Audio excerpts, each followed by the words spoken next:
Segundo livro dos Reis de Israel, capítulo de número 4, quem achou, diga amém. Diz assim o texto. Moça aqui, ó, traz aqui mais para perto, irmã, senão eu vou ter que fazer uma viagem toda vez que eu for aí.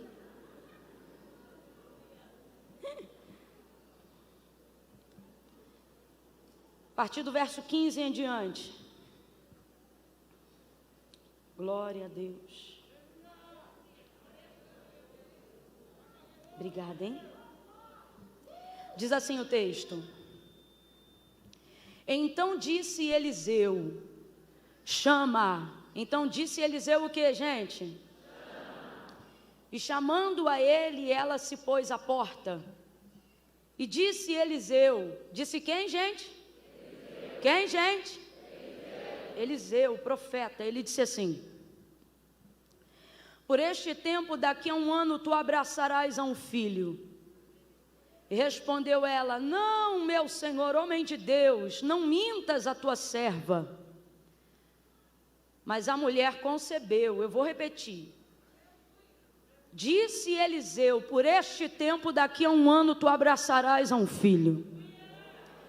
Pelo que respondeu ela: não, meu senhor, homem de Deus, não mintas a tua serva. Mas a mulher concebeu. Era mentira, gente? Era mentira, gente? Mas ela creu? Ela creu? Não. Mesmo assim, ela concebeu.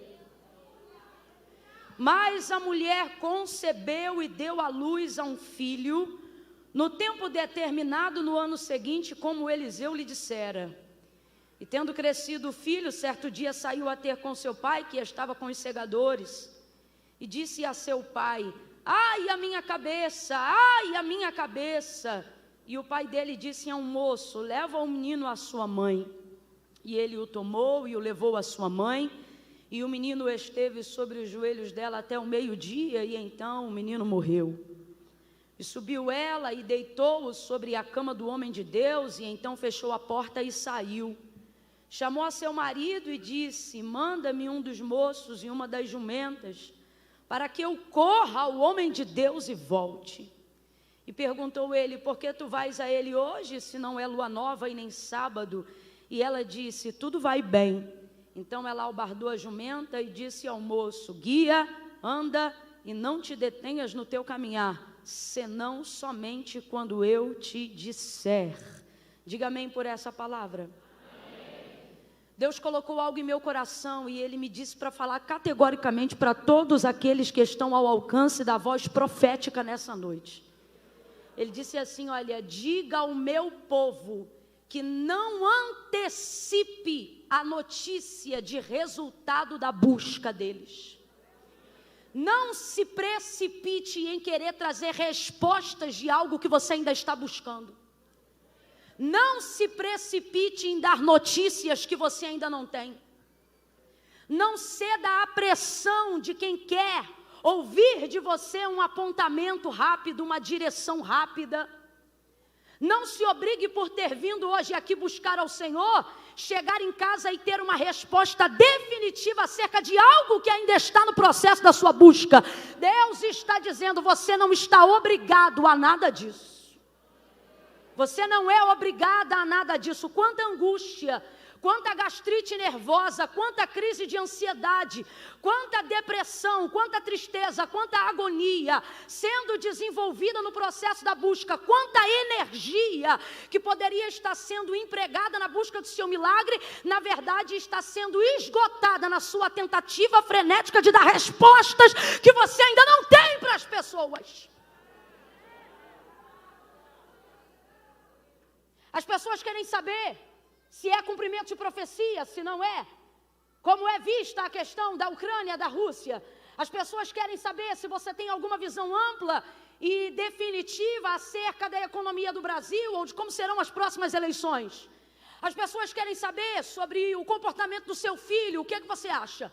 As pessoas querem saber acerca do desemprego do seu marido, como é que você vê isso? Elas querem saber o tempo todo a que pé está o seu ministério. Elas acham que é tipo roupa, tamanho P, M ou G. Quem é você? O tempo todo elas querem respostas E elas acreditam que por você estar envolvido no processo da busca, estar dentro de uma atmosfera profética, ou ter a responsabilidade da gestão do seu milagre, você pode não ser aquele que determina o seu milagre, porque esta obra quem faz é Deus, mas por estar na gestão, há uma pressão o tempo todo em direção à tua casa, aos teus negócios, ao ministério que o Senhor te confiou, e eu não sei por que cargas d'água. Em algum momento a gente acha que tem a obrigação de dar respostas para pessoas que não agregam, e muitas vezes não tem absolutamente nada com o que cooperar, e não é porque elas não querem, mas é porque elas também não saberiam o que fazer se estivessem no nosso lugar. Então assim diz o Senhor a quem está sendo pressionado pela vida hoje, assim diz o Senhor para quem está sendo pressionado pelas circunstâncias, assim diz o Senhor para quem está sendo estreitado e pressionado de todos os lados. Deus está falando comigo aqui, que tem gente aqui que é o próprio profeta da casa, só que eu me lembro que nesse dia nem Eliseu sabia direito o que fazer, porque o texto diz que o Senhor havia lhe encoberto a visão. Neste dia ele entra no quarto do filho da sunamita que acabara de morrer, e ele fica andando para um lado e para o outro, provavelmente intercedendo. Ele nunca teve que ativar tanto ministério de intercessão assim, porque ele de verdade não sabia como trazer de volta a vida daquele menino. E tem gente que está aqui, se não se sente pressionado na condição da sunamita, se sente pressionado na condição do profeta, dizendo: ora, eu sou profeta, eu tenho que fazer alguma coisa, mas na verdade você está andando de um lado para o outro, e o Senhor está dizendo: por que você quer antecipar a resposta de um processo que já está em andamento? A resposta vem de mim, diz o Senhor. Camila, e até lá eu faço o quê? Pega na mão de alguém e diga para essa pessoa: e agora você só busca, você só busca, você só intercede. A oração vem de ti, a resposta vem de Deus. A intercessão vem de ti, a resposta vem de Deus. A busca vem de ti, a direção vem de Deus. Camila, e a pressão que se pressione, eu vou esperar no Senhor. Eu vou gerar intimidade com o milagre que o meu Deus quer fazer. Vou contar de 1 a 3 e você vai respirar aliviado agora. É 1, 2, 3, respire fundo. Vem, solta. Vai deixar esse fardo aqui hoje. Você vai deixar esse fardo aqui hoje. Ei. Você vai chegar em casa de boa nessa noite. Tem gente que vai chegar já com ressaca de que começou a beber do dia anterior. Tem gente que vai chegar trocando as pernas. Outros vão chegar com a cara roxa porque apanharam não sabe de quem, tomaram tombo, caíram e não sabe nem de onde. Você vai chegar e alguém vai dizer: o que foi? Parece que está leve? Estou voando. Por quê? Larguei o fardo. Larguei o fardo. Pare de antecipar. Pare de se obrigar a atender a necessidade de pessoas que também não saberiam o que fazer se estivessem no seu lugar. Espera!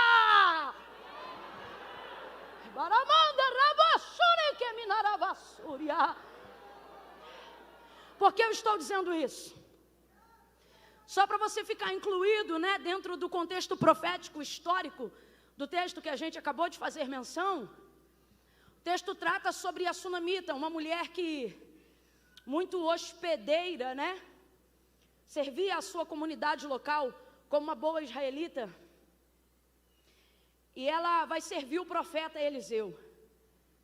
Quando ele passava por aquela região, geograficamente falando, provavelmente indo em direção ao Carmelo, para dar continuidade à busca que aprendeu com seu mentor Elias, né? A prática boa da oração, esse bom hábito.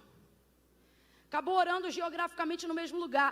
E aí, aquilo ali fazia parte do mapa da trajetória de Eliseu. O texto diz que ela via ele passando por lá. Um dia o constrangeu a comer pão.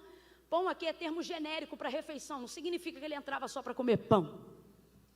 E aí ele entra e começa a desenvolver uma comunhão, um relacionamento com aquela casa, com aquela família, com o marido dessa mulher. Enfim, com tudo que acontece ali.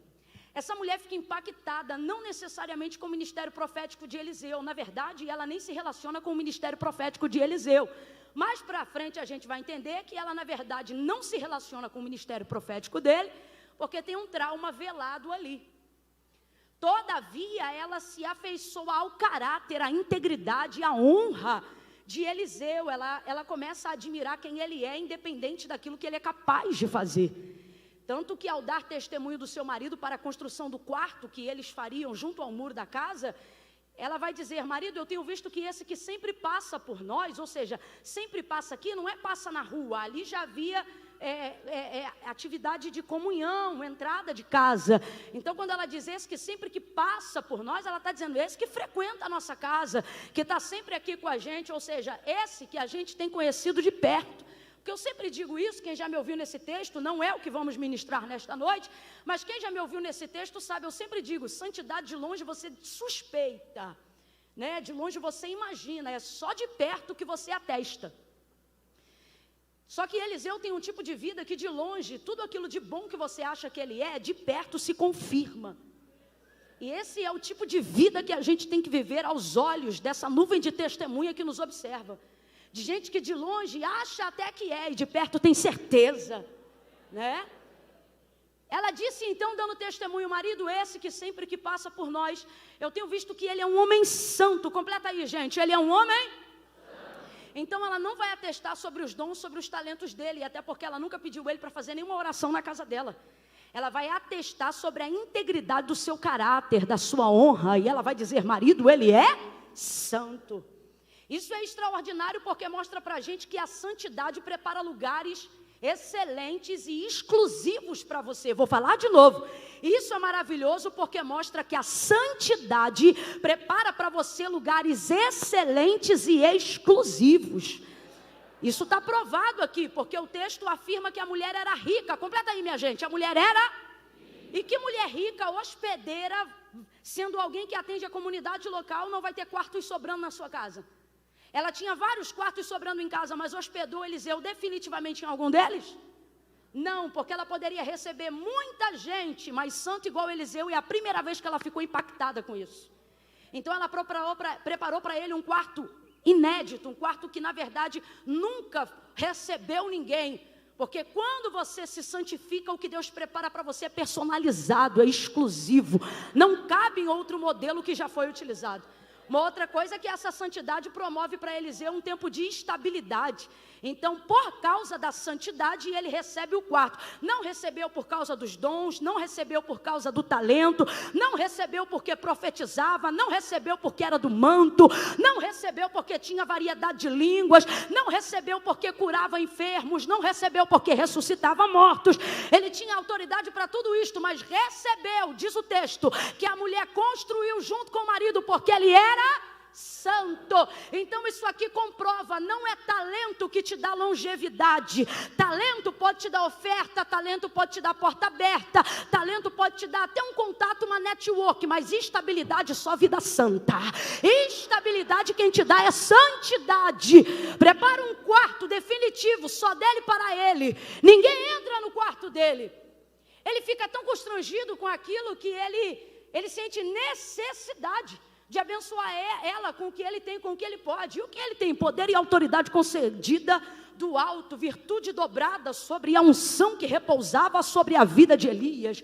Então ele diz assim, Geazi, vai lá nessa mulher e pergunta para ela se ela quer, se ela deseja que nós façamos algo por ela, se ela quer que eu fale com o rei, se tem alguma coisa que a gente pode fazer por ela. Geazi vai lá, pergunta, a mulher diz, olha, eu não preciso de nada, eu estou no meio do meu povo. Até porque você não pergunta para uma pessoa rica o que ela precisa.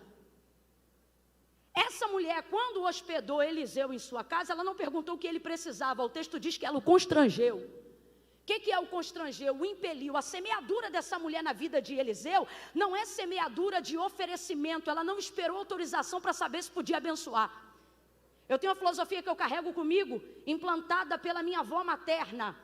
Ela dizia para a gente continuamente, quando alguém chegava em casa para poder, uma visita, né? Ela dizia, quem quer dar não oferece, entrega.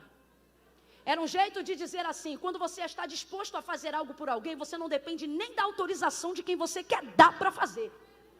Foi isso que essa mulher fez com Eliseu.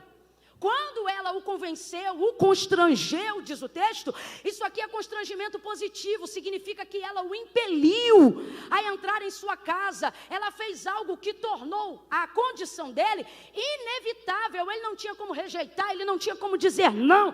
Por quê? Porque quando você quer dar, quando você quer abençoar, você não depende, se a sua disposição for verdadeira, você não depende da disposição de quem vai receber. A maior prova disso, gente, é o próprio Deus. A Bíblia diz desse jeito, que de Deus é o dar, de Deus é o dar. O que isso significa? Deus não depende de autorização para dar nada a ninguém. A maior prova disso é também a manifestação da graça. Quem é que merecia estar respirando aqui? Eu fico olhando isso na comprovação da misericórdia. Eu tenho comigo uma frase que eu sempre digo: misericórdia, quem nunca pediu também recebeu. Todo mundo aqui está debaixo da graça comum, do favor e da misericórdia de Deus. Quando Deus quer dar, isso buga a nossa mente, buga a nossa religiosidade, buga a nossa interpretação de quem é merecedor e de quem não é. A gente não entende, vê determinada pessoa e fica, meu Deus, mas como é que pode, né? Mas como é que pode, como é que pode? A Bíblia diz que de Deus é o dar. Quando Deus quer dar, buga tu, buga teu vizinho. Ninguém entende. Por quê? Porque Deus não depende da tua autorização para te abençoar. Eu vou falar de novo. Deus não depende da sua autorização para te abençoar. Eu vou falar de novo. Deus não depende da tua autorização para te abençoar. De novo. Deus não depende da tua autorização para te abençoar. Sabe por que a sua reação não é de explosão de glória? Porque você olha para um texto como esse e você fica assim, mas claro, essa mulher tem a vida coerente. Nem eu estou dizendo que não tem que ter, tem que ter. Deus não é leviano, Deus não é Deus de confusão. Só que a verdade é que muitas vezes o nosso reconhecimento de não merecimento das bênçãos de Deus é maior do que o nosso entendimento da graça de Deus em relação a nós. E aí o que é que isso provoca? Serviço desenfreado. A gente trabalha como ninguém, serve como ninguém, hospeda como ninguém, toca como ninguém, canta como ninguém, prega como ninguém, trabalha como ninguém, tira lixinho do banheiro como ninguém, serve na igreja como ninguém, vai fazer plantão como ninguém, cuida dos filhos como ninguém, da casa como ninguém, marido como ninguém. Mas na hora que alguém se coloca para abençoar, você diz, eu não quero, eu não preciso, e ainda pensa, é porque eu não mereço, porque eu sou humilde. Deus está dizendo, tem duas formas: eu posso quebrar teu orgulho te quebrando, ou eu posso quebrar teu orgulho te abençoando. E acerca de um servo que me serve, diz o Senhor, eu quebro o orgulho te abençoando. E quando eu quero te dar um dom, eu não peço a sua autorização. Quando eu quero te usar, eu não peço a sua autorização. Se eu escolher soprar teu nome sobre a terra, eu não preciso da tua autorização. Se eu quiser salvar teu marido, dar um banho de sangue, e você só ter feito 3 campanhas de oração, quando havia prometido 7, eu não dependo da tua autorização. Eu posso salvar teu filho antes da quimioterapia, no processo da quimioterapia, depois da quimioterapia, porque eu não preciso da tua autorização. Quando eu quero dar, se eu quiser te dar um CNPJ, eu te dou. Se eu quiser fazer de você um advogado, eu faço. Se eu quiser te dar um diploma em 3 anos ao invés de 4, eu faço. Eu sou o Senhor e fora de mim não há outro. Quando eu decido dar, quem pode rejeitar? Mas você, na sua filosofia de entendimento, de mérito,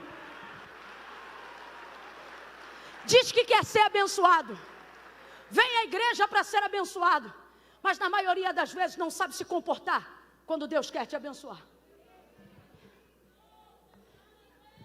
Geazi sobe e diz assim, eu percebi que o marido dela é avançado em idade. Ela disse que não precisa de nada, mas eu vi que não tem filho na casa. Aí Eliseu vai dar para ela a colheita do que ela plantou. Porque você nunca vai colher uma colheita diferente do que você plantou. Não. Irmãos, a semeadura é opcional, sim ou não? Sim ou não? Mas a colheita é obrigatória.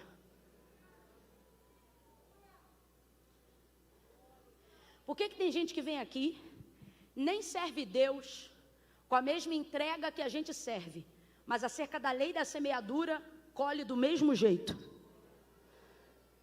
porque é lei.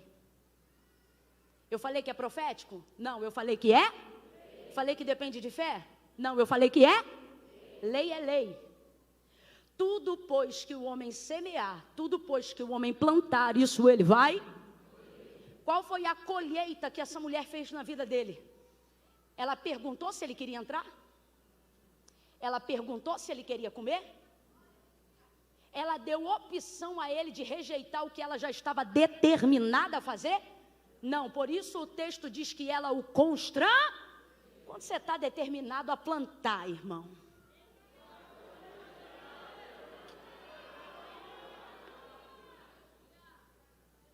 Quando você está determinado a fazer, não há absolutamente nada do que alguém planeje contra a sua semeadura que seja capaz de prosperar. Ah, Camila, eu dei uma coisa para fulana nunca usou. O problema é dela que não usou. O que importa é que você deu, irmão. Ah, eu sempre oro pelo fulano, não vejo a mudança. Não é de você ver a mudança, a sua obrigação é orar, sua plantação, sua semeadura.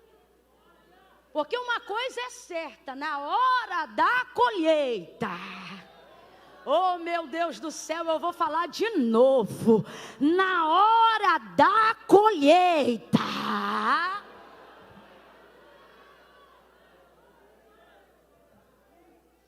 o retorno daquilo que você tem plantado, não com as suas mãos, mas com a intenção do seu coração, será inevitável. Por isso, Eliseu diz para Geazi, chama ela aqui, até porque ele já está constrangido de ser tão abençoado de tantas formas. Agora por fim a mulher montou um quarto, construiu e montou, mobilou, preparou tudo. Aí ele não aguenta, ele diz, chama ela aqui. Quando ele chama, ela para na porta. Quando ele para na porta, aí Deus agora vai usar todo o exercício profético de Eliseu. Ele vira em direção a ela e ele diz, neste tempo determinado, o que é isso? Ele deu prazo. Neste tempo determinado, tu conceberás. Ele perguntou se ela queria ter um filho? Ele perguntou se ela desejava ter um filho? É óbvio que dentro daquele contexto, levando em consideração tudo que circulava a vida daquela mulher naquela época, ela queria ter um filho, ela sofria por não ter um filho, mas infelizmente há um rastro aqui que não permite ela manifestar o desejo do seu coração, porque quando você está diante de alguém que você não crê que pode satisfazer o desejo do seu coração, você não entrega isso para essa pessoa, a fim de manter o relacionamento, a fim de manter a amizade, a fim de não estragar a conduta, não toca na ferida. Só que ele vai tocar, porque normalmente a maior área da ferida é também a área onde está o objeto do nosso desejo. Normalmente as coisas que você menos gosta de abordar, os assuntos que menos você gosta de falar, normalmente são as áreas que você foi ferido e as áreas que tem muito a ver com aquilo que Deus quer te usar para transformar. Por isso pela boca você pode até dizer que não quer, que não precisa, mas Deus está vendo que normalmente dor e desejo estão no mesmo lugar. Olha Deus visitando o desejo aí. Olha Deus visitando o desejo aí. Gente, eu estou falando isso aqui, estou sentindo de Deus um temor. Aquele que habita em meio aos louvores, me ajuda só nesse momento aí. Toque algo, eu não vou cantar, venha você num espontâneo, algo bem forte, porque aquele que habita em meio aos louvores está dizendo para mim, dá um tempo que eu vou passar em revista agora. Eu vou passar em revista, eu estou visitando desejos. Eu estou visitando desejos. Coisas que você diz que não quer mais, mas ainda quer. Coisas que você não expressa mais a sua fé, mas ainda acredita. Coisas que hoje fazem mais parte da dor do que do seu desejo. Mas Deus está dizendo, vou visitar o seu desejo, vou curar a sua dor. Vai doer, mas eu vou tocar, porque o lugar do seu desejo também se tornou o lugar da sua dor. E o lugar da sua dor também se tornou o lugar do seu desejo. Mas eu vou resgatar o desejo e curar a tua dor. Eu vou visitar o teu desejo e curar o teu trauma. Eu vou te mostrar, eu vou vou te mostrar que não precisa ter medo de fazer supletivo, só porque você não concluiu o ensino fundamental, mas você nem quer saber da área do ensino, porque você diz, faculdade era meu sonho, e o Senhor diz, por que tu colocas no passado o que eu tenho guardado para ti ainda no futuro? Eu vou visitar a sua dor, eu vou ressuscitar os desejos que você abandonou, por ter sido enganada, enganado, iludido, iludida, por ter se distraído, por ter dependido de alguém que não podia fazer aquilo que você desejava. Mas assim diz o Senhor, nesta conferência de adoração, eu vou te mostrar que nem tudo é dor, mas tem muito desejo aí, que eu ainda vou realizar. Tá de mão abaixada, porque levanta essa mão, levanta essa mão.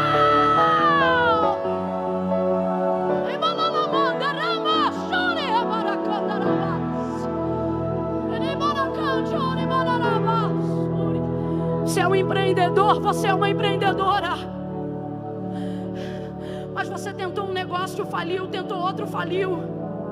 Agora você está trabalhando para alguém e faz isso muito bem, mas Deus não te chamou para isso. Deus te deu um CNPJ, Deus te deu uma visão, mas você diz, tentar de novo é muita dor, e o Senhor está dizendo, tentar de novo é desejar muito. Mas normalmente dor e desejo estão às vezes no mesmo lugar. Gente, ouça isso. Ele diz para essa mulher, tu conceberás e darás à luz a um filho. Vou perguntar de novo, ele pergunta se ela quer? Ele pergunta se ela quer? Não, ele declara, neste tempo determinado, e ele dá prazo. Ele dá prazo. Deus está falando com alguém aqui que no ano de 2022 é um ano de prazo, demandas antigas. Eita, isso aqui é raro, mas Deus está mandando eu dizer. Sabe quando você tem um processo na justiça que está correndo há anos? Aí a pessoa diz assim, como é que está? Está correndo, está no processo. Está lá no papel, o Senhor está dizendo, 2022, eu vou abrir e fechar tempo de prazo. Ele diz para ela, tu conceberás e darás à luz a um filho. Ela não pediu, mas recebeu. Completa para mim, para eu ver que você ainda está ligado. Ela não pediu, mas ela não pediu, mas ela, as coisas mais importantes da nossa vida, normalmente são aquelas que não pedimos, mas mesmo assim Deus, normalmente,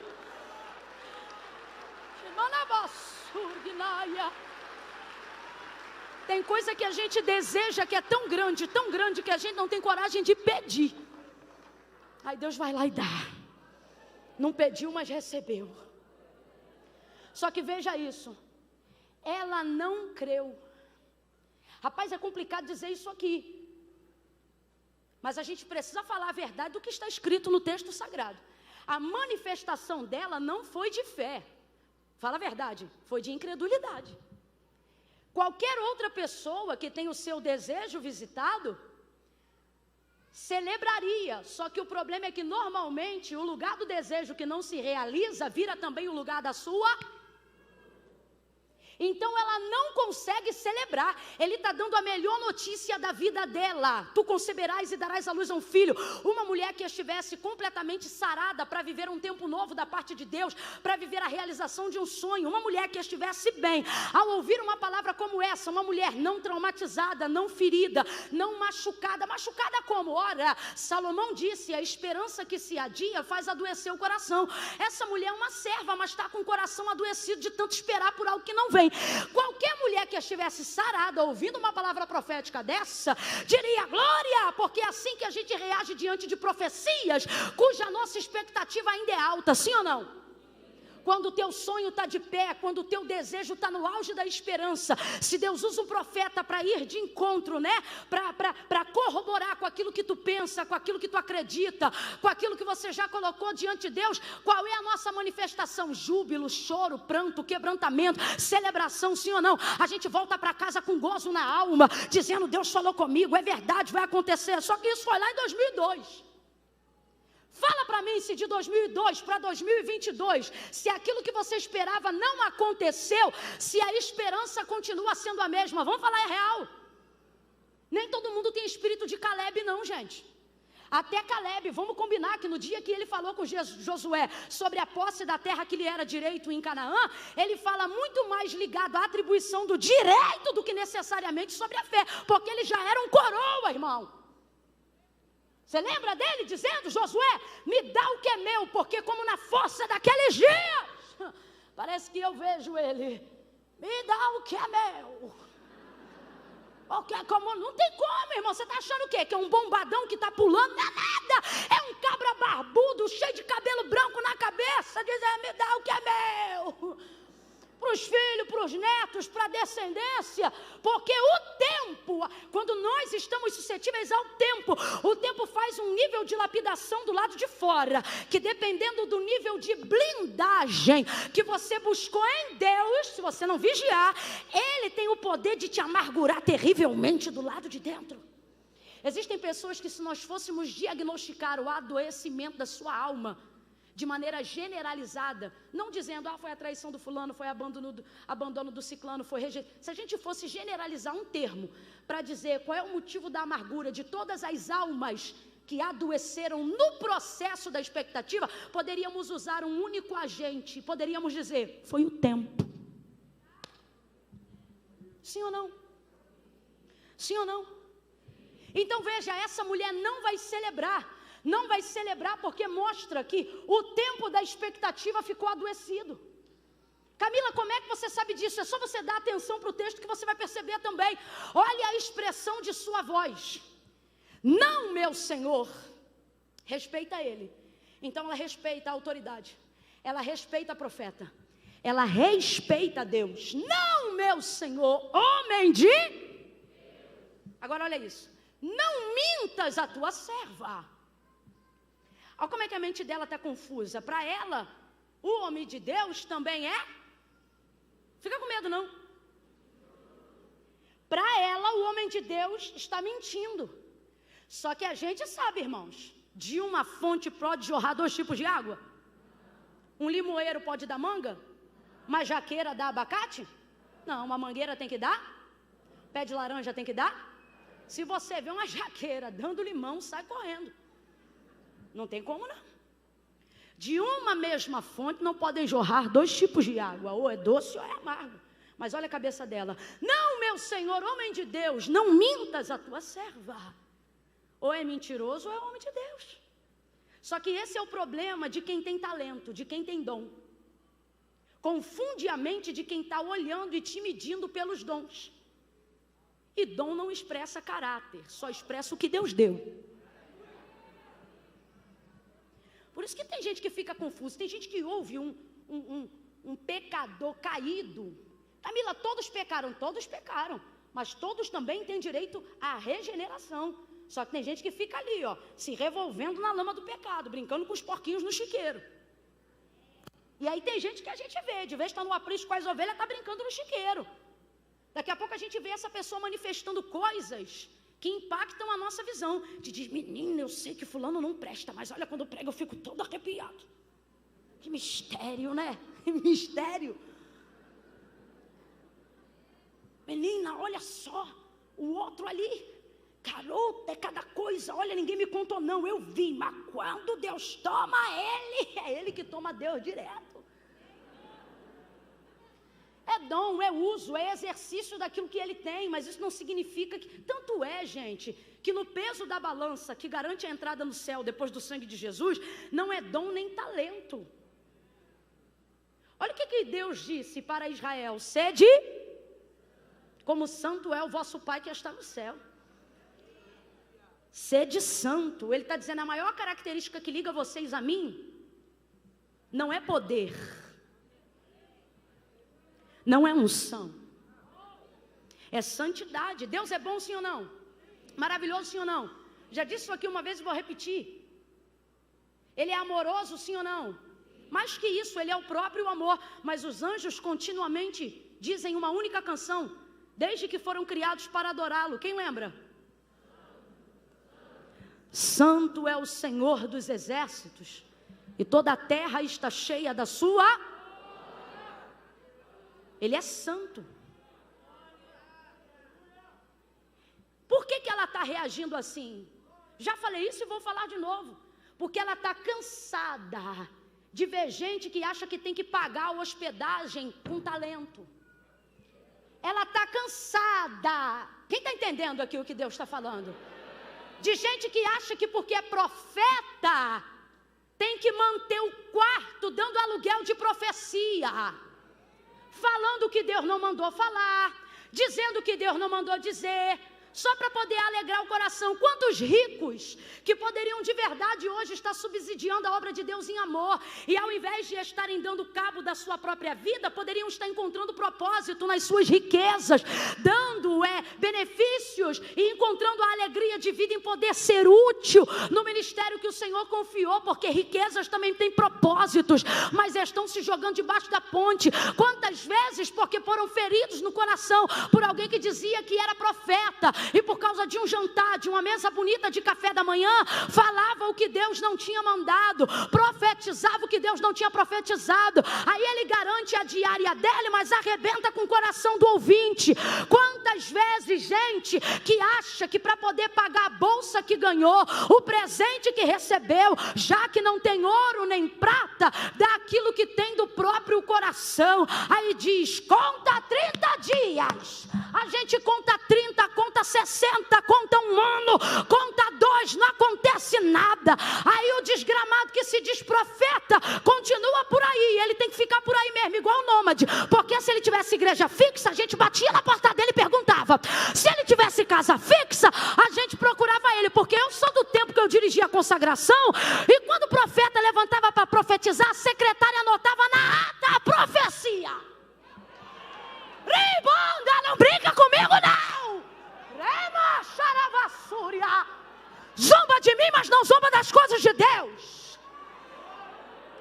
Secretária anotava na ata, qual foi a profecia? Foi tal, pegou o nome, peguei, quem profetizou? Fulano, para quem? Para Beltrano, deixa aí. Quando cumpria, a gente dizia, ó, fulano aí, ó, deu testemunho de que é profeta. Por quê? Porque profetizou?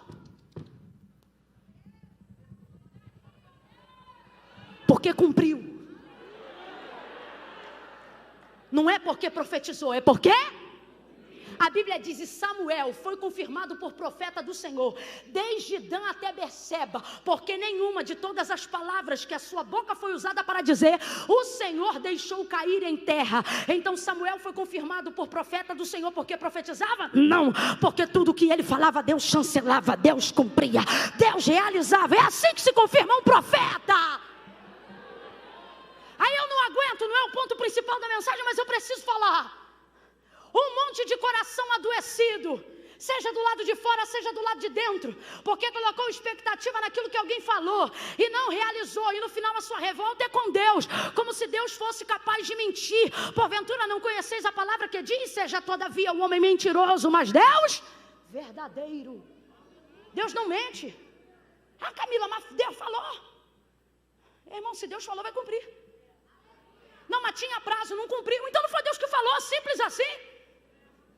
Administra isso aí. Administra isso aí.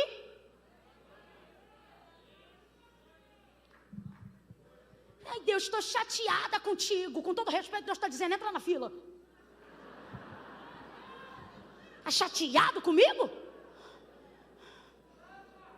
Está chateada comigo? Quando tu não tinha salário, eu já botava comida na tua mesa, diz o Senhor. Quando teus filhos estavam fora do alcance dos teus olhos e o pipoco do tiro comia para tudo que é lado, pegava o da direita ou da esquerda, mas porque você dizia, 1000 cairão ao meu lado, 10.000 à minha direita, e eu não seria atingido, eu vinha na retaguarda, cobrindo teus filhos. Quantas vezes eu fui muro de contenção na tua casa? Mas teve coisas que eu ouvi que o Senhor não cumpriu. Não cumpri porque não fui eu que falei. Agora sabe o que tu tinha que ver? A quantidade de coisa que eu não profetizei, que eu não falei, mas estou cumprindo até hoje. A quantidade de coisa que eu não usei a boca de ninguém para falar, mas estou eu te sustentando até hoje.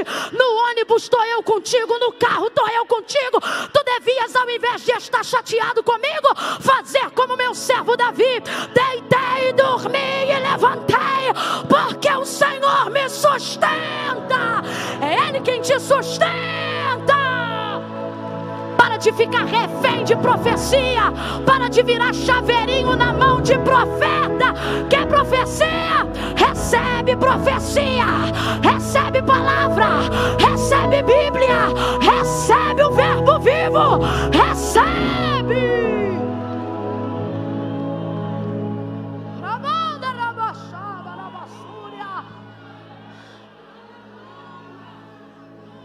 Eu confesso, o falso profeta me irrita muito. Ele é terrível, ele é um lobo. O falso, os mentirosos. Ela disse: não, meu senhor, homem de Deus, não mintas a tua serva. Aí eu já perguntei e pergunto de novo: pode um homem de Deus ser mentiroso? Mas pode um mentiroso dizer que é homem de Deus? Muitas vezes é o que acontece.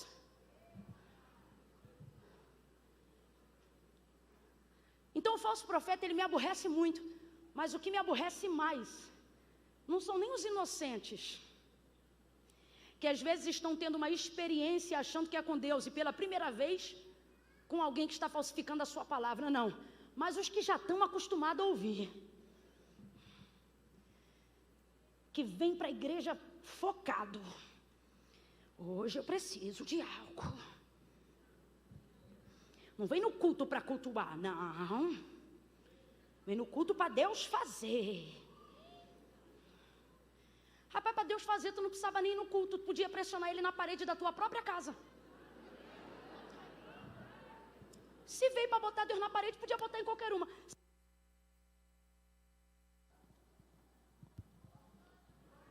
Se eu quero empurrar alguém na parede, eu escolho a parede. Parede que tiver, eu empurro. Eu não empurro não, tá, gente? É só um exemplo. Mas não, tem que ir para a igreja, por causa da atmosfera. Essa atmosfera coopera para a grandeza dele, para a sua pequenez. Quer um lugar próprio para você pressionar ele? Pressiona ele no teu campo e não no dele. E não vai acontecer nada. Mas não, vem para a igreja assim, porque é hoje. Aí já chega na igreja e escolhe o que tem cara de vaso.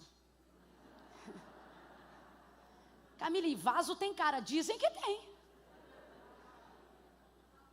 Ele logo vê se tem. Gente, isso não quer dizer. Sabe o que isso aqui quer dizer? Que o cabelo está sujo, que não deu para fazer uma coisa, que a gente saiu com pressa. Mas eu vejo tanta mulher de Deus com coque, porque mulher de Deus é ocupada, meu filho. Mulher de Deus chega ali, arruma, bota aqui na frente e vai. É por isso que às vezes tem tanto coque. Ô Camila, vigia, hein? E as irmãs bonitonas? As irmãs bonitonas também são vasos e são ocupadas, só que elas administram melhor o tempo. A gente, vaso de antigamente, é mais esquecido, um pouco mais relaxado. Mas escute aí, brincadeiras à parte. Escolhe a cara do vaso e diz: é hoje. Aí fica naquela. Se fulano, com a roupa assim assado, tocar com a mão no meu ombro direito, aí fica aí, de vez de estar adorando a Deus, dizendo assim: se falar a palavra tal hoje na pregação,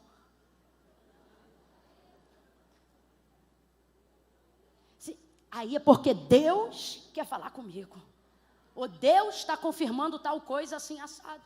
Refém de quê? De ouvir a voz de Deus na boca das pessoas. Aí isso me irrita mais do que os falsos profetas, e eu vou dizer por quê. Porque você fica facilmente vulnerável ao engano, à neurolinguística de um desocupado que não tem o que fazer e entra em ambientes como esse só para roubar o coração dos outros. Aí fala uma coisa, você de vez pelo menos segurar ali a onda. Rapaz, quando o profeta começar a profetizar para você, segura a tua onda. Como assim, Camila? Não sai. O cara bota a mão no teu ombro e você já vê. Segura a tua onda, tu já está entregando tudo. Deixa, vamos ver se ele é profeta. E não fica com o negócio de, mas não foi assim. Se foi pergunta retórica, você já sabe. Se ele está esperando você responder, já não é profeta. Porque que profeta é esse que eu tenho que entregar tudo? Irmão, Deus botou uma palavra na tua boca, entrega. Não olha para o meu carro, não olha para a minha conta, não olha para quem eu sou, não olha para... Deus botou uma palavra na tua boca, entrega. Rapaz, teve uma época que era tanta gente vindo que aquilo começou a me aborrecer. Eu lembro que uma vez eu cheguei numa igreja e eu disse, e a pessoa, eu vendo que aquilo já ia acontecer de novo, eu disse assim, Senhor, se és tu, quem sou eu? O anseio da minha alma é ouvir a tua voz falar comigo. Meu espírito vive para ouvir a tua voz. Mas se é conversa fiada, enrola a língua dele dentro da boca e não deixa ele falar nada. Nunca mais eu esqueço dessa cena. O irmão veio, tadinho, emocionado, porque nem sempre é falso profeta, né, Ney? Às vezes é emocionado.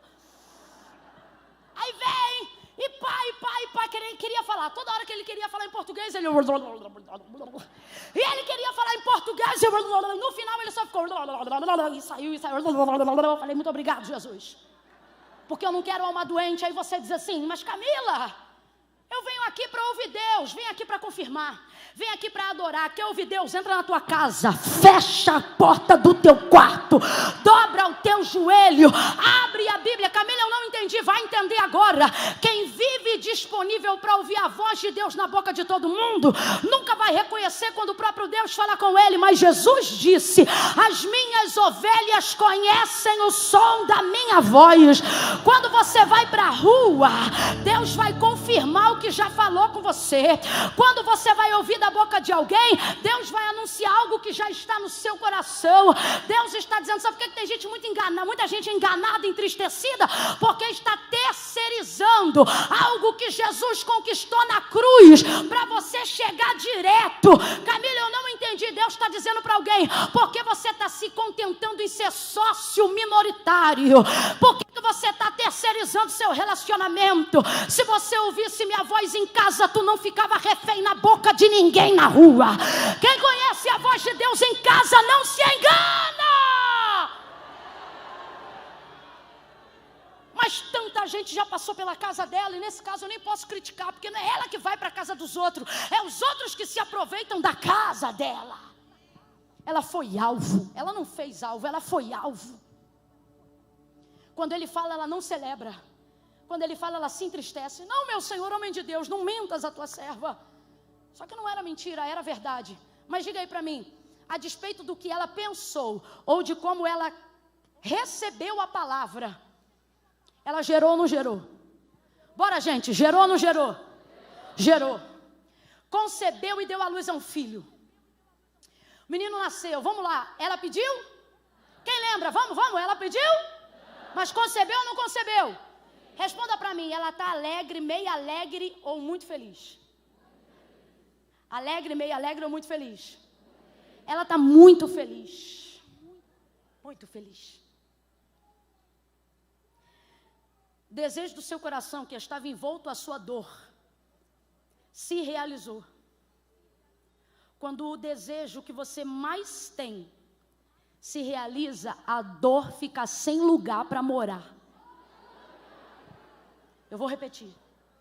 Quando o desejo que você mais almeja em Deus se realiza, a dor perde o teto, perde a casa. Ela agora está feliz. Só que quando o menino cresce um pouco, o texto diz que o pai manda o moço levar o menino para casa, porque ele começou a gritar que estava sentindo uma dor na cabeça. O menino chega em casa gritando, ai, a minha cabeça, ai, a minha cabeça. O texto diz que a mulher, a mãe, coloca ele no colo, para perto do joelho. Quando deu meio-dia, o menino morreu. Duas verdades. Primeira, não é porque está gemendo que deixou de ser uma bênção.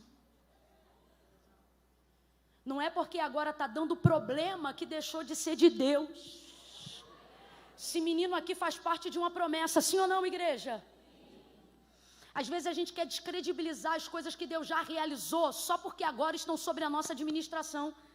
Só que você tem que entender, se você quer viver a realização do seu desejo, aquilo que virá da mão de Deus vai passar para a sua mão. Por isso que eu não tenho pressa de cumprir, que Deus cumpra a promessa. Porque quando é promessa, está na mão de Deus. Quando realiza, é que vem para a nossa. Aí a administração é nossa. Resultado, para a gente fechar, o menino morreu. Morreu e ela botou no joelho dela. Joelho aqui significa o quê? Para nós, oração, mas literalmente no texto, colo. Agora uma mãe cujo filho entra em casa gritando que está com dor na cabeça, primeira coisa que ela faz é botar ele no colo? Não, ela quer resolver o problema dele. Primeira coisa que ela faz é tentar descobrir qual é a causa da dor.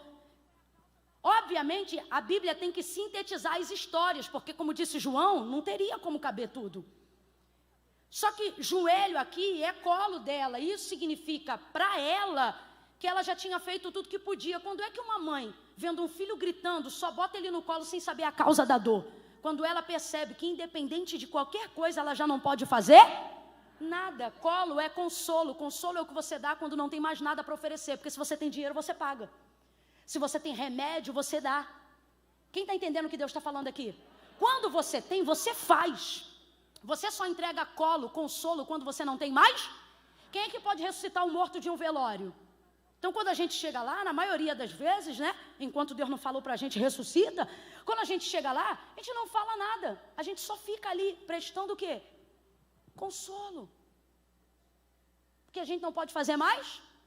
Então, na verdade, o que o texto está dizendo quando diz que o menino morreu meio-dia, é que chegou uma hora, depois de tudo, que provavelmente ela tentou fazer pela vida do menino, que não resultou em nada e terminou segurando o menino no colo. Que é isso? Mãe sabe quando o filho vai morrer. Se tiver nos seus braços, ela conhece o olhar, o brilho, o jeito.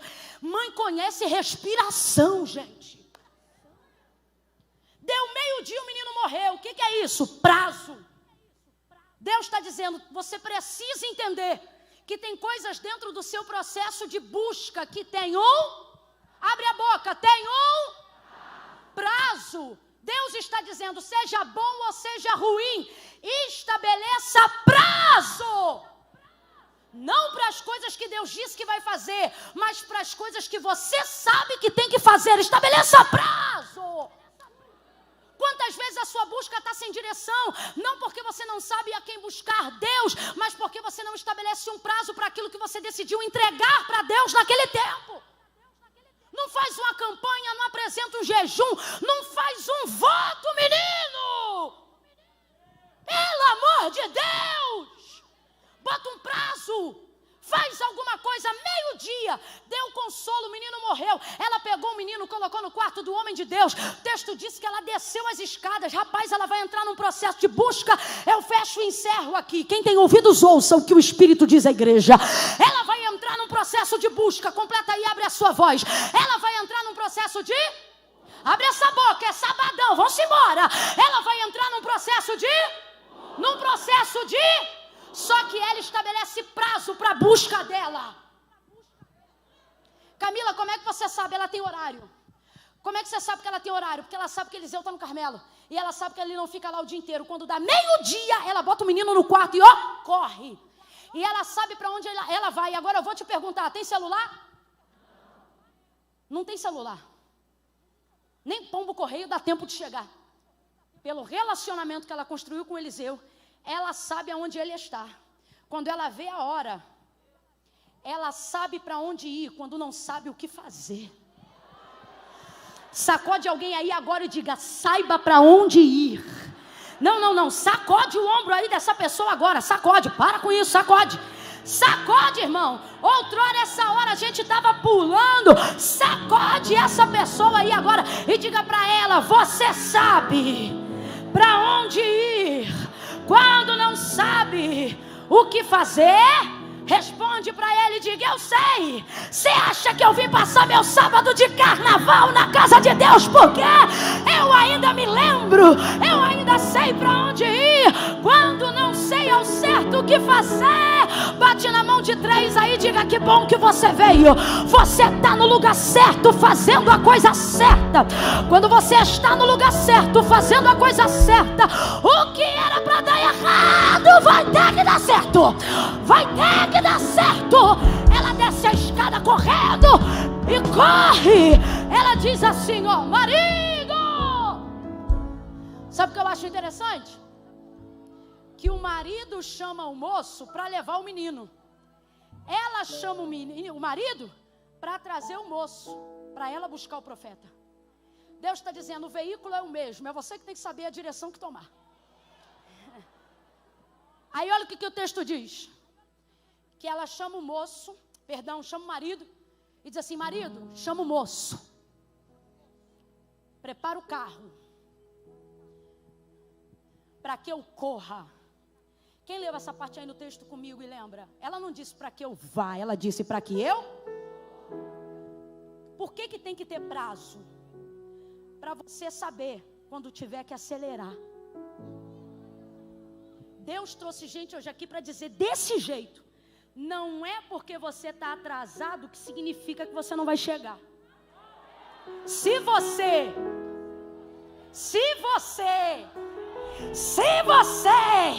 você vai pegar a porta da cura aberta, a porta da salvação aberta, a porta do milagre aberto.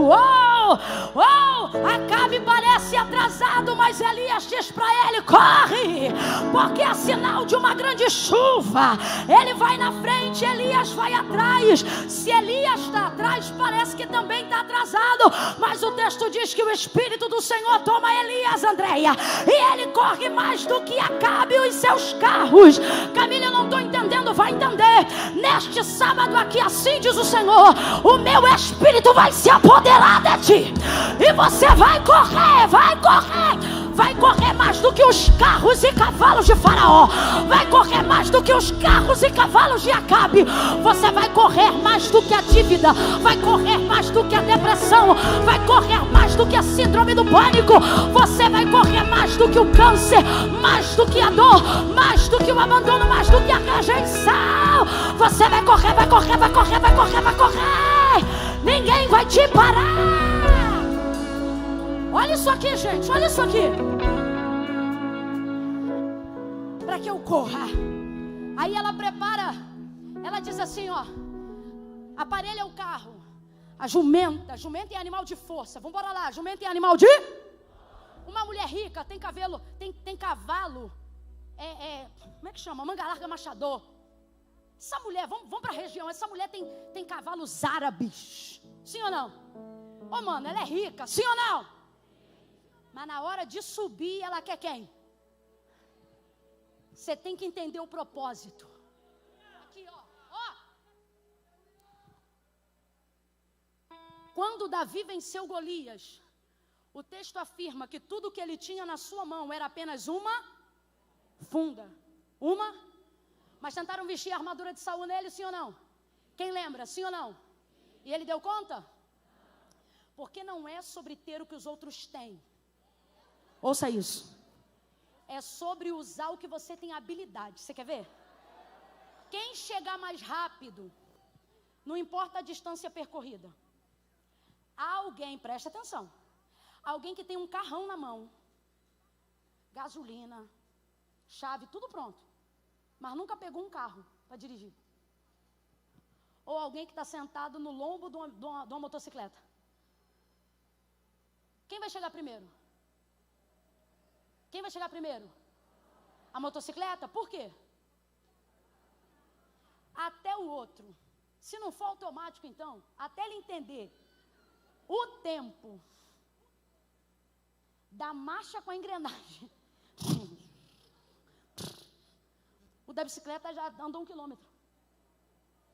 O da moto já andou 1 quilômetro. Porque não é sobre ter o que alguém tem. É sobre saber usar o que eu tenho.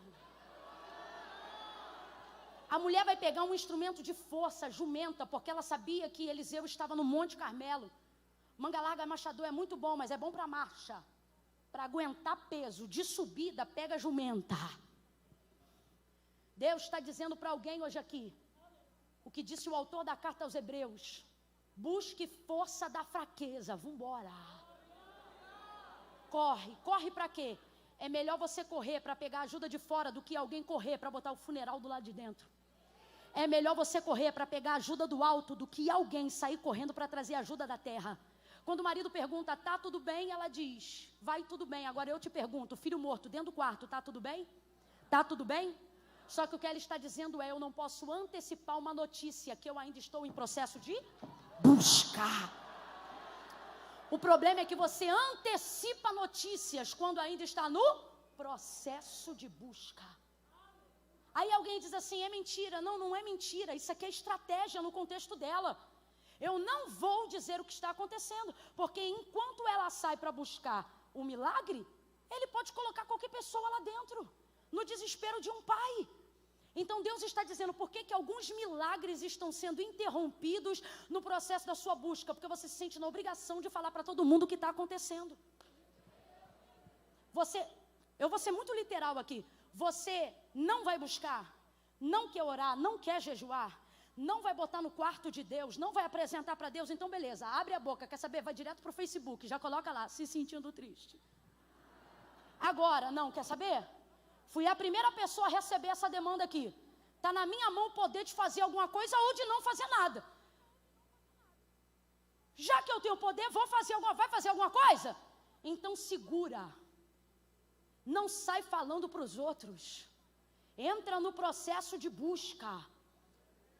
Ela sobe e o texto diz que ela corre. Vai de encontro ao homem de Deus. Te pedir algum filho? Que a gente é assim, né? Ganhou, não pediu, mas gostou. Mas se der ruim, a gente diz, eu não pedi isso. Ele desce com ela, resumindo a história, vai para a casa dela. Anda de um lado para o outro, pensando, o que eu vou fazer? O que eu vou fazer? Nessa hora vai ver, o marido já sabe, não sei. Eu sei que agora está só Eliseu e o menino no quarto. E Eliseu está de um lado para o outro, dizendo, o que eu vou fazer? Aí presta atenção que eu vou terminar aqui. Mateus capítulo 15, verso 21. A mulher cananeia saiu das cercanias de Tiro e Sidom para buscar pela filha miseravelmente endemoniada diante de Jesus. Quem lembra do texto? Pouca gente, então eu vou contar. Quando ela chega diante de Jesus, ela diz assim, filho de Davi, tem misericórdia de mim que minha filha está miseravelmente endemoniada. Jesus não respondia nada. Mas teve uma hora que ela andou, e quando ele parou, ela foi para diante dele, se curvou, adorou e disse assim, Senhor, socorre-me. Ela foi para frente dele, presta atenção, ela foi para frente dele. No verso 23 do capítulo 15, o texto diz que ela vem gritando atrás. No verso 25 diz, e ela chegou. Então, do lugar de quem estava atrás, por causa do processo de busca, o texto diz que ela foi parar na frente dele. Aí quando ela está ali prostrada, ela diz assim, Senhor, socorre-me. Aí Jesus vai falar para ela que não é bom pegar o pão dos filhos, deitar os cachorrinhos, mas resumindo a história, ele diz assim para ela, vá em paz. Porque o texto diz que desde aquela hora, quando ele disse, ó mulher, grande é a tua fé, a sua filha ficou sã. Jesus curou aquela menina. Aí o Senhor falou para mim, Cananeia não podia ter acesso às coisas de Deus antes da cruz do Calvário. Ela era como nós antes do Calvário. Quem está entendendo, diga amém. Aí eu levo para uma filosofia de vida que eu carrego. Nesse texto, o Senhor falou para mim, quando eu entro na tua vida, eu faço nela o que eu quiser. Lembra de Jesus dizendo, Zaqueu, desce porque hoje me convém entrar na tua casa?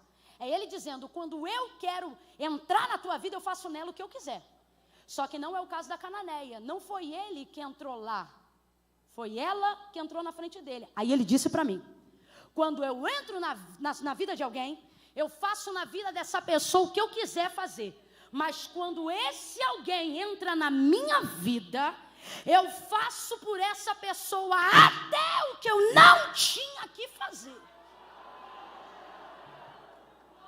Porque foi o que aconteceu em Mateus 15, 21 em diante. Agora volta aqui para o texto. Ela não esperou ser sábado para Eliseu ir em casa. Que dia era, não sei. Eu sei que ao invés de esperar ele vir, ela foi. Quando Eliseu entra no quarto, ele está assim, ó. É só você olhar o texto. Ele andava de um lado para o outro. Eu tenho para mim que como o céu fechou, porque no Carmelo diz que o céu fechou, a visão de Eliseu é aberta o tempo todo. Quando você tem uma revelação, você diz assim, pela misericórdia do Senhor, eu vi tal coisa, porque de vez em quando você vê. Eliseu não era de vez em quando, era aberta o tempo todo, foi a primeira vez que fechou. Fechou, irmão. Isso é lindo, porque pode ver céu aberto o tempo todo, os todos. Quando fecha, ele não sabe o que fazer. O texto diz que ele entra no quarto e fica andando de um lado para o outro. O céu está fechado para ele. Porque é diferente. Ele agora está na casa dela, não porque Deus mandou. Ele está na casa dela porque ela catou ele com a mão e botou ele lá. Vive tua alma e vive o meu Senhor, que eu não vou te deixar. Ele catou. Rapaz, quando você está imbuído a buscar, pegou, botou ele em casa. Quando ele entra no quarto do menino, o texto diz que ele anda de um lado para o outro. E então, depois, ele deita sobre o menino. Agora ele já tem uma direção. Deus certamente falou com ele, o céu abriu de novo, a visão. Resumindo, deitou sobre o menino. O menino levantou e espirrou 7 vezes. Ele pegou o menino pela mão. A única pessoa que tinha pego naquele menino depois que morreu foi a sua. A única pessoa que tinha pego aquele menino depois que ele morreu foi a sua. Ela cuidou de fechar a porta para ninguém pegar. Quando você está no processo de busca e Deus colocou na tua mão a direção, fecha a porta da tua causa. Não é da tua casa, é da tua causa. Qual é a área que ninguém pode tocar até que Deus toque? Qual é o problema que chegou lá que ninguém pode saber até que Deus saiba? Gente, presta atenção nisso aqui. Muitas vezes interrompemos o resultado positivo de um milagre que estaria em andamento. Porque antes de apresentar diante de Deus, apresentamos para a família. Antes de apresentar diante de Deus, apresentamos para a rede social. Antes de apresentar diante de Deus, apresentamos para a igreja. E o que o Senhor está dizendo é, bota esse laudo aí na minha mão antes de dizer para todo mundo que esse laudo deu. Ei, tira da tua mão e faça com que a minha mão, diz o Senhor, seja a primeira a pegar isso aí antes de você fazer cópia e espalhar para a família inteira. Sabe por quê? Quando aquilo que você está buscando sair da tua mão e ir direto para minha, eu não vou pegar para jogar na sepultura, eu vou pegar e devolver de novo para tua mão, porque foi da onde saiu quando você me procurou. Ele pega o menino pela mão e dá o menino de volta à sua mãe. Ela pega o menino da mão de Eliseu vivo. Grita aí, meu povo, ela pega o menino. Eu falei para gritar, ela pega o menino. Ela pega o menino. Deu morto, mas pegou. Deu morto, mas pegou. Deu deitado, mas pegou. Deus está dizendo, acelera a busca, não dê respostas, porque tudo que vier da tua mão caído para minha vai voltar de pé para tua. Tudo que vier morto da tua mão para minha vai voltar de pé para tua. Vai ficando de pé e começa a correr, começa a fazer um aquecimento aí. Vai correndo em oração, vai correndo em jejum. É noite propícia para fazer um propósito com Deus. Ficou aqui até agora, fica até o final. Quem sabe por que veio não vai embora sem palavra.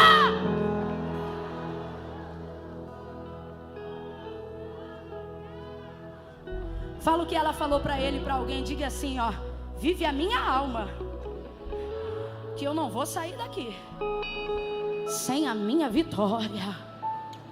Sem o que eu vim buscar. Gente, presta atenção nisso aqui. Se ela sai correndo pela rua, meu filho morreu, chorando, faz um tom bem fúnebre aí, campeão. Fúnebre, eu quero que eles sintam o peso. Rapaz, é tão abençoado que até no fúnebre dele tem misericórdia.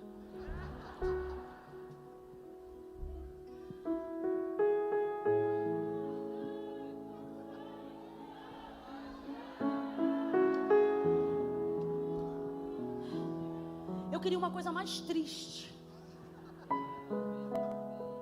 Isso.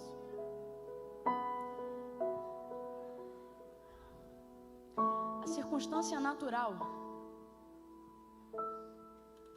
quer que seu sábado termine assim.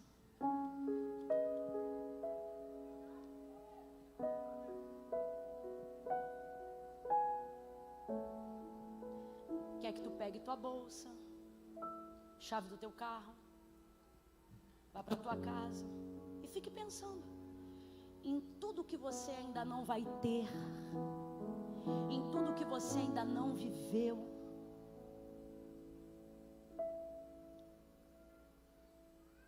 em tudo que não aconteceu, os sonhos que você se sente na obrigação de deixar para conseguir sobreviver. Tem gente aqui que para manter a sobrevivência teve que abandonar a alegria. Desse jeito. Camila, para eu continuar vivo, eu tive que largar mesmo. Eu não posso mais ter expectativa nas coisas, porque é tanta frustração, que o único jeito de eu continuar servindo a Deus e crente é não gerando mais nada.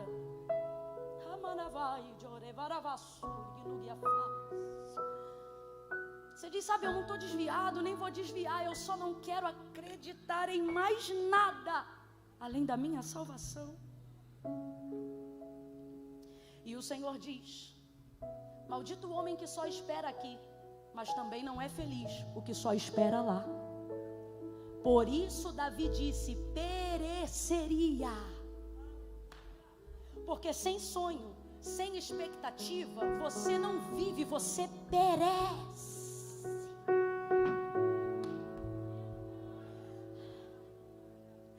Você vive esperando o dia da sua morte. Tem gente aqui que disse para Deus, eu só não me mato porque eu temo a minha salvação. Eu não tenho mais alegria divina. É essa trilha sonora que tem composto os seus dias. Na igreja até tem uma cor, mas no seu dia a dia tudo é cinza, nublado. Só que o Senhor te trouxe hoje aqui para dizer, não é porque você se sente atrasado que ainda não dá tempo. Se eu pudesse resumir toda essa noite, pastor Ney, em uma única frase, eu resumiria dizendo que Deus me trouxe aqui para dizer a quem ouve assim: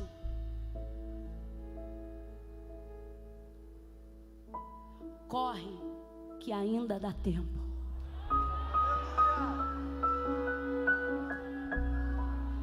Aí então você começa a buscar. Camila, mas eu não estou sentindo nada. Eu não estou falando sobre sentir, eu estou falando sobre saber. Porque fé não é sobre o que a gente sente, fé é sobre o que a gente sabe. Levante uma das suas mãos aos céus aí agora. Vamos começar a melhorar. Ainda não é júbilo não, mas começa a melhorar aí, meu tecladista. Porque no processo da busca, coisas que ainda não foram resolvidas já começam a ser administradas. E tem coisa na tua vida que só tá ruim porque você abandonou completamente. É tanta coisa para fazer, é tanta oração atrasada, é tanta dívida antiga, é tanto trauma do passado que você diz, eu não vou nem meter a mão, porque isso vai me cansar. E o Senhor está dizendo, é isso que está te destruindo. Começa a apresentar diante de mim isso hoje. Por quê? Porque a sensação de satisfação não vai ser só quando eu curar, não vai ser só quando eu ressuscitar. Quando você começar a buscar, já vai começar a melhorar. Quando você começar a buscar, já vai começar a melhorar. Quando você pegar teu carro e botar um louvor, quando você vir para este culto e sobre esta palavra fazer uma oração, faça isso agora. Faça isso agora. Deus, diante de ti nesta noite, coloca aí diante dele as suas tristezas, suas dores, suas amarguras. Não precisa falar palavra bonita, não precisa fingir que tem uma fé falsa. Seja verdadeiro e comece a dizer, Deus, eu vim porque eu sou fiel, mas eu não creio mais, eu não tenho mais a mesma fé que eu tive. Não minta, fale a verdade agora. Fale a verdade agora. Deus, eu não admito ficar depressivo, isso me entristece, mas se eu tiver que aceitar a dor para depois viver a cura, está diante de ti a minha depressão, o meu trauma, a minha tristeza. Eu quero colocar diante de ti o meu morto, aquilo que um dia eu acreditei, aquilo que um dia eu sonhei, mas hoje eu estou sofrendo. Oh Deus, como eu estou sofrendo. Oh Deus, eu já não vejo a mesma alegria dos meus dias. Eu já não vejo alegria nos anos futuros. Mas eu não quero perecer. Eu não quero perecer. Ressuscita meus sonhos. Ressuscita minha carne. Ressuscita meu filho. Ressuscita meus projetos. Ressuscita meu ministério.